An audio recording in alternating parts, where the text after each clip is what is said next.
Entonces hoy entramos con otro tema nuevo. Vamos a hablar de enfermedad ácido péptica. Ok. Como tal está categorizado, pero vamos a ver que aquí hay, cuando hablamos de esto, hay más de qué hablar que la simple, que lo que pensaría es el concepto simplista, es decir, ácido como causa o como único denominador de la enfermedad ácido péptica.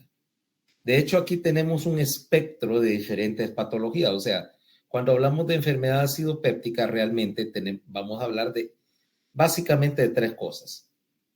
De gastritis, inducida no necesariamente por ácido, de úlcera gástrica y úlcera duodenal. Son tres presentaciones que derivan de un mismo juego de mecanismos que involucran el ataque a la mucosa del tubo digestivo superior, no necesariamente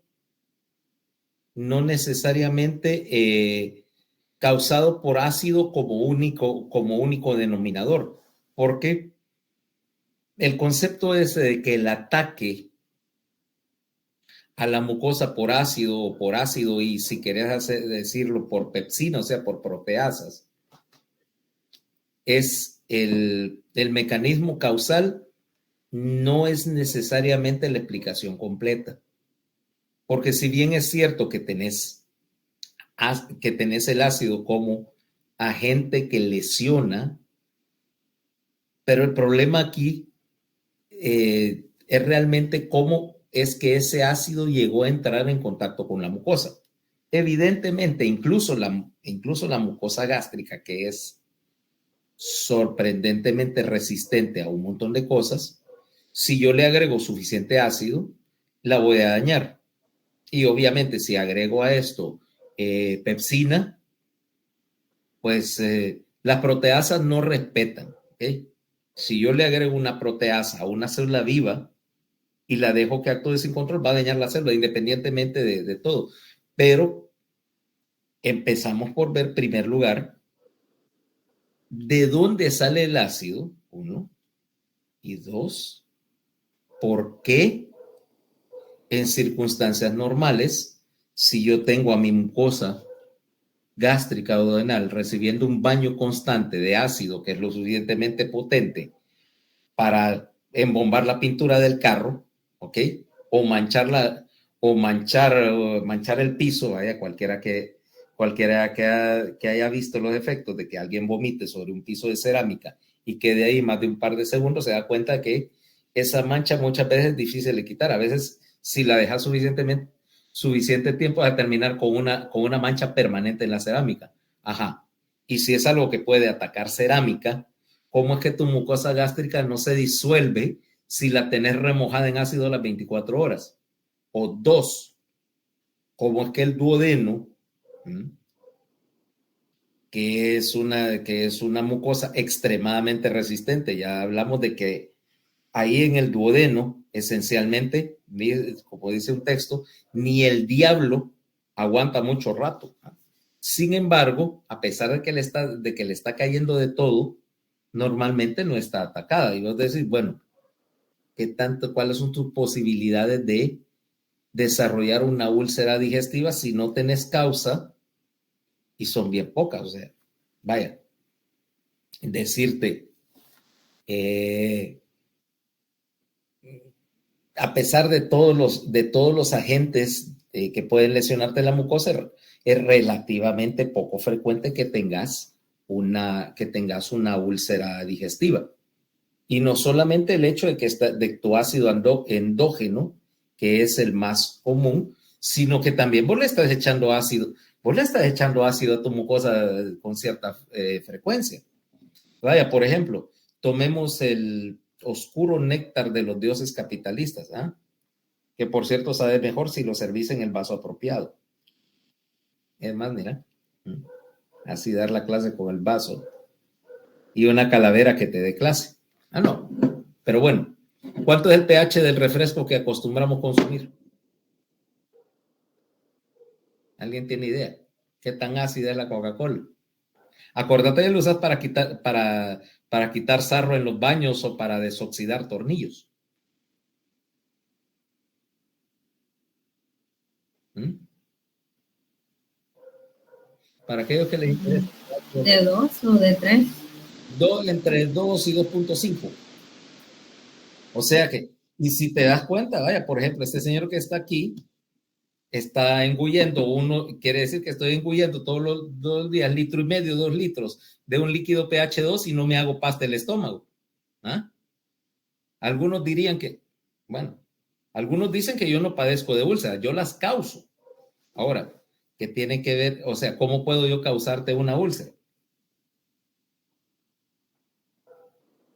Entonces, eso implica que para empezar a hablar de enfermedad ácido péptica, primero revisemos, primero, cómo producir ácido y dos, cómo proteger la mucosa del ácido gástrico. Caigamos acá. Antes. Si vos ves la anatomía del estómago, okay, bueno, veamos un poquito de números, dice. La mayoría de los pacientes, o sea, clásicamente la sintomatología de la úlcera, o sea, el ardor epigástrico y todo el mundo va a decir, bueno, pero si a mí alguna vez me ha ardido el estómago, es lo suficientemente común. Pero la inmensa mayoría de estos pacientes, más del 90%, no tienen una úlcera. Pueden tener algún ataque, alguna erosión de la mucosa, pero no califica por la definición anatomopatológico de úlcera, que es, vaya, para ese efecto, definime la palabra úlcera, alguien.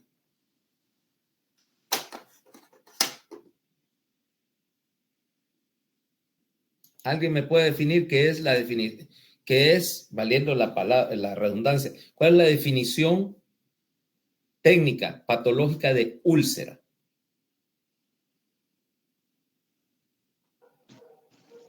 Es una lesión epitelial debido a una pérdida de la sustancia. Pueden ser de origen.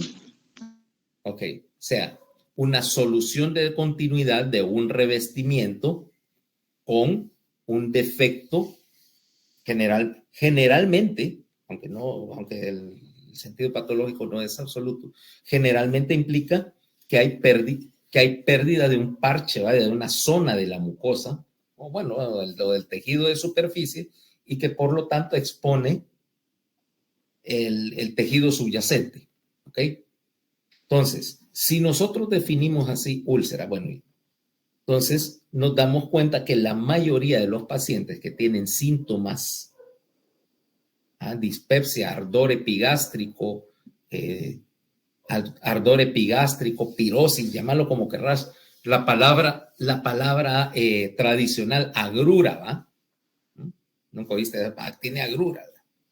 O sea que tiene malestar epigástrico, que generalmente se asocia al ayuno, ¿va? Dice, bueno, mire, cuando no como me arde el estómago. Y la inmensa mayoría no tiene úlceras, ¿ok? No tiene una lesión que implique discontinuidad de la mucosa. Es más, podemos decir que de los pacientes que sí tienen úlceras, la mayoría de hecho no tienen síntomas. Porque el dolor epigástrico, aunque es síntoma de úlcera, no es necesariamente una correlación directa. ¿Ok? 1. 2. Que esas úlceras gástricas pueden ser, bueno, benignas, o sea, por enfermedad ácido péptica, pero tenés otro porcentaje de úlceras que no son producto de un ataque por ácido. Caso, por ejemplo, de los cánceres de estómago, de su variante ulcerada, donde tenés un cáncer que atacó y destruyó la mucosa, y que estos no tienen necesariamente nada que ver con producción de ácido. Es más, si fueras a ver, porque el punto principal es decir, bueno, de hecho, la mayoría de las úlceras gástricas ni siquiera tienen producción de ácido aumentada. Pueden tener incluso producción reducida de ácido. Entonces, O sea que si el exceso de ácido no es la causa, entonces estamos viendo algo un poquito más complicado. Y que, de hecho, la producción excesiva de ácido suficiente para causar una úlcera, o sea, por un síndrome de hiperproducción de ácido, por ejemplo, tenés uno muy característico que vamos a hablar después, que es el síndrome de Zollinger-Ellison, son súper raras. Entonces, quiere decir que hay otro mecanismo acá. Entonces, veamos primero la parte fisiológica, la parte de producción de ácido, ¿ok? ¿Por qué? Si tenemos un montón de pacientes, dice aquí en Estados Unidos, 4 millones de casos al año. 4 millones de casos al año es un montón. Y vos te das cuenta, si querés así decirlo, ya dicen esos, 6 billones de dólares al año en Estados Unidos con 3 billones en hospitalizaciones. Y eso que no estás hablando del hecho de que la mayor parte de la gente que tiene algún tipo de síntoma digestivo ni siquiera va al médico, porque si a vos te arde el estómago y pensás que tenés una gastritis, ¿cómo lo resolves? En la mayoría de los casos. ¿Cómo lo puedes resolver? Pepto-Bismol. Ajá. Alka-Seltzer. Alka-Seltzer, que de hecho, vamos a ver que el Alka-Seltzer es una de las peores cosas que le puedes dar a una úlcera. ¿Ok? Pero sí, me compro de un Pepto-Bismol ahí voy a comprar Pepto-Bismol al súper. Lo venden en el súper, ¿verdad? Meto un par de copitas de esa cuestión y ya, y vos ves por todos lados, no sé, en la tele o en el internet, o hay un montón de promoción de algún tipo de agente antiácido, ¿ah? Lo venden en la Pepto-Bismol, creo que venden en la pulpería de la esquina. No me he fijado, pero me pareció ver un bote del característico líquido rosado de ese, y supongo que en la pulpería de tu barrio deben de vender, si no es Pepto-Bismol, en todas venden Alka-Seltzer, ¿ah? Vendido supuestamente para eso, aunque, como te repito, sería probablemente la última cosa que yo me voy a meter para una úlcera. ¿O cuáles son las otras? Salandrius. O unos o en el súper, o en las esas, como en la bodega o algo así, que venden unos que llaman Tums, que son unas pastillas de antiácido, así de colores y con saborcitos diversos a fruta, ¿no? Que por cierto son bastante buenas, pero no para tratar la úlcera, sino como suplemento de calcio. ¿Mm? Y de hecho son bastante pasables. O simple y sencillamente, si no tenés acceso a eso, entonces, no, me voy a meter un poco de algo que neutralice el ácido, le hace un vaso de leche o algo parecido. No, tomate un poco de leche caliente para quitarte la gastritis. ¿Sí o no? Entonces quiere decir que esos 6 billones que dice Harrison, eso subestima muchísimo, pues, porque la mayor parte de la gente, pero en Estados Unidos, que te va a costar, que para que el médico te recete el mismo antiácido que puedes comprar sin receta en la farmacia, te va a cobrar como $500 la consulta. Vas cuando ya falló todo lo demás. Entonces, te das cuenta que aquí tenés un montón de casos no diagnosticados. Y si la úlcera y la gastritis fueran por producción de ácido, ¿cómo explicas, por ejemplo, las úlceras provocadas, que sé yo, estuviste tomando una semana o 2 semanas, que sé yo, de ibuprofeno porque te dolía algo y terminaste con una úlcera digestiva? ¿Qué tiene que ver el ibuprofeno o la aspirina con todo este asunto, va? Porque si alguien me dice, la aspirina, no, es que la aspirina es ácido acetil salicílico y es ácido, y el ácido me atacó el estómago. El ácido acetil salicílico es un ácido bien débil, no es nada comparado con el ácido muriático que está provocando, está secretando tu mucosa gástrica, ¿no? Acordate que lo que estás produciendo en el estómago es una variante diluida del quitazarro ese que se usa para destapar servicios. Entonces el ácido acetil salicílico, compadre, eso es Eso es nada comparado. Eso es como dicen una llamita de encendedor comparada con el incendio que te puede hacer el HCl gástrico. Entonces, ¿cómo lo producís? Veamos ahora tu mucosa gástrica típica. Esto es una glándula gástrica, ¿ah? Y entonces, ¿qué tenemos? Vemos que una glándula gástrica, que es un pozo básicamente, tenés un grupo de células diversas. Vamos a ver. En cada una de las fositas que desemboca la glándula tenés 4 tipos de células. 5, perdón. Las células mucosas que están en la superficie, que es continuación del epitelio de superficie. Las células mucosas en el cuello que producen moco, obviamente, y vamos a ver que el moco tiene mucho que ver acá. Tu célula parietal o oxíntica, que va a ser la protagonista de esta historia, productora de ácido y pepsina, ¿ok? La célula, un grupo o una población de varios tipos de células endocrinas que van a secretar los mediadores necesarios para activar la secreción de 2 tipos de células, ¿ok?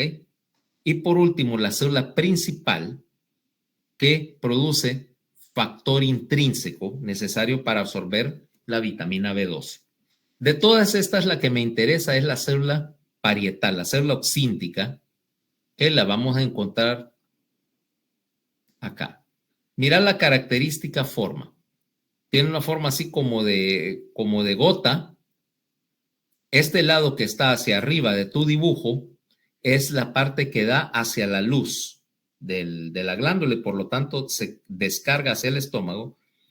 Abajo de la glándula, en esta posición, donde dice gastrina, ACH, histamina, vas a tener la submucosa y vas a tener siempre 2 cosas. Uno, un montón de capilares, porque es de todas las células, esta va a gastar una cantidad brutal de energía para producir ácido. O sea, la síntesis de HCl es un proceso bien dependiente de energía. Primero. Segundo, vamos a ver que esta célula puedes encontrarla en 2 estados. A la izquierda de tu dibujo, una célula que está en reposo. Ves que tiene un canalículo de salida que aquí está inactivado, unas ATPasas, hidrogenión, potasio y una serie de túbulo-vesículas que aquí están apagadas. Estos túbulo-vesículas y estas ATPasas, junto con los canalículos, se pueden estimular para encender la célula y provocar la secreción mediante un sistema que vamos a llamar la bomba de ácido o bomba de protones, que está involucrando, aquí es interesante, dice H3O-hidronio. Ya vamos a ver, y cloruro de potasio para fabricar ácido clorhídrico. ¿Qué ondas ahí? Bueno, veamos cómo trabaja la célula gástrica primero. Ok, vamos a ver. Tenés esta belleza. ¿Okay? Esta es tu célula gástrica típica. ¿Cómo trabaja? Bueno, veamos. ¿Qué tenés acá? Vamos a ver, voy a poner el markup. Espérame. ¿Se ve lo que estoy haciendo? Sí. ¿O no? Por ahora sí, doctor. Bueno, veamos acá. Aquí tengo, déjame poner espérate, vamos a ver.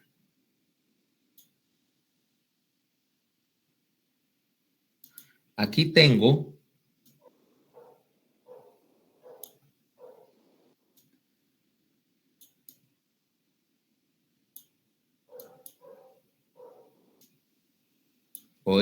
qué raro lo hice.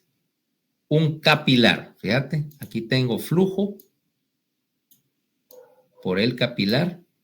¿Ah? Aquí tengo lápiz, perdón, estoy de magia aquí. Aquí tengo flujo, un capilar, aquí hay sangre, ¿va? En esta sangre viene CO2 y obviamente hay agua. Ok. El CO2, que ya sabes que hay CO2 disuelto en sangre, más o menos 40 milímetros de mercurio de presión parcial. Ahora, ¿cómo producir ácido? Primera parte. Necesito generar.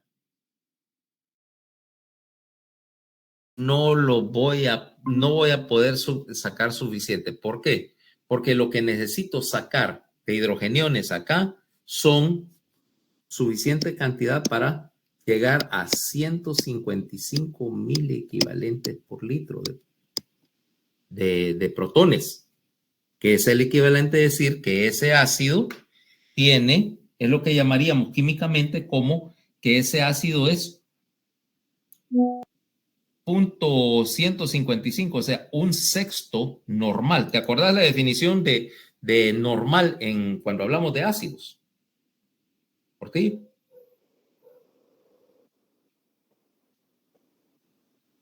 ¿Te acordás de la definición?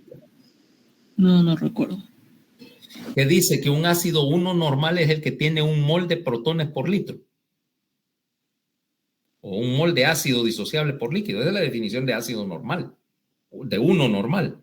O sea que este es punto 16. 1 en 6 normal. ¿Ya? Ahora, acordate, ácido clorhídrico 1 en 6 normal es ácido fuerte. No lo puedo sacar. No puedo sacar esa cantidad de protones así pasivamente. Necesito un mecanismo que lo bombee, ¿correcto? La lógica te dice, necesito un mecanismo para estar expulsando todo ese ácido. Resultado de esto es que voy a ocupar una tercera ATPasa. Una ATPasa hidrogenión potasio, o sea, una bomba de protones. Estoy gastando aún más energía acá. ¿Ves que tengo 3 ATPasas trabajando? Voy a gastar un montón de combustible. ¿Para qué? Para que ahora utilizar esta bombita de la siguiente manera. Viste que acá yo intercambié sodio por potasio y tengo un montón de potasio dentro de la célula. Ahora utilizo esta ATPasa para que el potasio que tengo acá salga de la célula por un canal de potasio, acá, y la ATPasa lo regrese. Como yo estoy metiendo potasio, y me falta otro detalle. Ese potasio, no solamente el que entró aquí a la célula, sino que hay un montón de potasio que está cayendo al estómago. ¿De dónde? Tengo más potasio aquí, fíjate. De la saliva. De la saliva que tiene una concentración alta de potasio. Entonces, el potasio que viene de la saliva, más el potasio que está siendo recirculado acá, yo lo voy a meter por la ATPasa. Lo voy a meter y fíjate que este vuelve a entrar y vuelve a salir. Y fíjate que solo está dando la vuelta. Pero cada vez que da la vuelta, yo intercambio ese potasio con un hidrogenión. Ahora tengo un hidrogenión que salió a 155 miliequivalentes por litro. Permiso. Vengo, que alguien está llamando a la puerta.